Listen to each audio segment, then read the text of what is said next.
Sabi niya ay hindi nabantayan. Sino kaya talaga ang hindi nabantayan ng magulang at sino ba talaga ang hindi nabantayan ang kapatid? Unang-una po, ang Pangulo.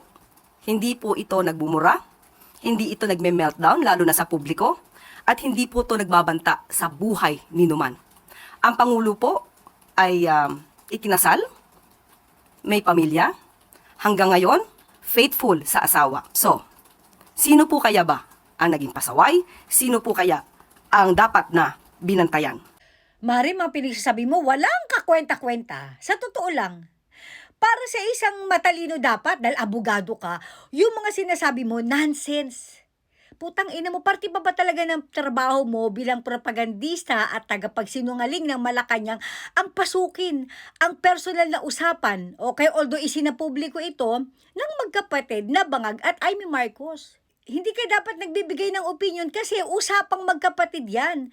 Si Bangag nga eh. Hindi nagsasalita tapos ikaw dakdak ka ng dakdak. Putang ina mo kung umarte ka, daig mo pang asawa, hayop ka. Akala mo naman may sense yung mga sinabi, putang ina ka. Hindi ko alam kung talaga bang hindi nagmumura itong si Bangag. Hindi natin alam yan. Pero ang alam naming lahat, adik yan. Bata pa lang, nagdodroga na yan. Kaya pinalalabas mo na hindi napabayaan at nabantayan naman si Bangag dahil hindi siya nagmumura. Putang ina, yan ba yung kwalifikasyon ng hindi napabayaan? Hindi ka nagmumura pero nag-a-addict ka. May gulay. Anong klaseng katwiran yan? Babanggitin mo pa, nagme-meltdown. Obvious naman na si Sara Duterte ang pinariringgan mo na naman. Pagmumura, pagme-meltdown, pagbabanta in public.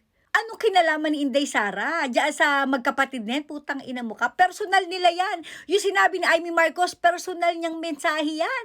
Siningit mo na naman si Sara. Obsessed na obsessed ka talaga kay Sara Duterte. Inggit na inggit ka, putang ina mo ka. Sa totoo lang. Now, balik tayo dun sa nagme-meltdown. Kailan ba nag-meltdown si VP Sara? Interpretation niyo yon. Nung ipinakita ni Sara Duterte ang kanyang galit sa administrasyong ito, lalong-lalo kay Bangag at sa asawa nito at sa pisa nitong magnanakaw din na katulad nila, pag may meltdown, ang interpretation nyo. Interpretation yan. But that doesn't mean na yun. Eh si Bangag, utal-utal, bulol-bulol.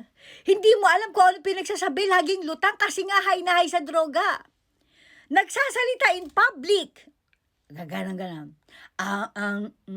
Minsan, ang dami pang tinga sa bunganga. Nakita niyo yun, yung video niya? Putangin mo, presidente ka, yung ngipin mo, puro tinga, nakakadiri ka. Diba? Hindi nagme-meltdown si Bangag, pero nung nagsasalita siya, dumudugog gilagid niya. Tanda na sobrang tuyot ng bunganga niya dahil sa kakakukina niya. Naalala niya araw na kagitingin ng putang ina niya, meron pang residue sa ilalim ng ilong. PSG pa ang nag-abot sa kanya ng panyo para punasan yung natirang residue sa ilong niya, putang inang yan. Hindi nagbabanta, putang ina. Hindi nga siya nagbabanta, mamatay na sa gutom, sa hirap ang mga Pilipino dahil sinagawang pagnanakaw ng presidente mong hayop ka. Mabuti nga si Sara nagbanta lang eh. Ito si Bangag, anong ginawa niya? Halos pinatay niya na yung mga Pilipino. Yung mga namatay doon sa baha, naalala nyo? Bakit nangyari lahat yan? Dahil sa kapabayaan nyo. Ang bilis mo ring minaleta yung mga pera na dapat para sa mga proyekto. Tapos ang kapal ng mukha mo. Usapang magkapatid yan, wag mong isali si Sara dyan. Tsaka yung sabi mo, ikinasal po siya. Putang ina mo, ang daming kinasal. Pag kinasal ka ba, ibig sabihin hindi kayo napabayaan. Faithful sa asawa. Oo, sobrang faithful nga eh. Pero mo nagtitrisam sila.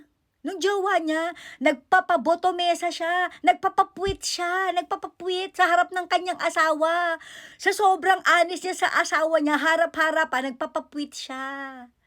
At dahil yung asawa niya sobrang loyal din sa kanya, siya mismo ang nagkukonsinti sa pagpapapuwit ng asawa niya. Dahil sabi niya, you like it, honey, diba? You like it? Sige na, you do it for me. You like it, diba? You like it, honey. Honey!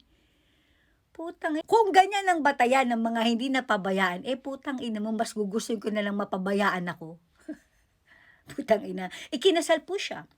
Siya po ay may asawa, siya po ay ikinasal, siya po ay ganito-ganyan, siya po ay loyal sa kanyang asawa. Hanggang ngayon magkasama po sila, oo, magkasama silang nagpapapuwit. Putang ina mo. Putang ina. Walang kakwenta-kwenta yung mga sinasabi mo. Hayop ka. Baka nga ikaw ay napuwit ka na din. Ay, na mo.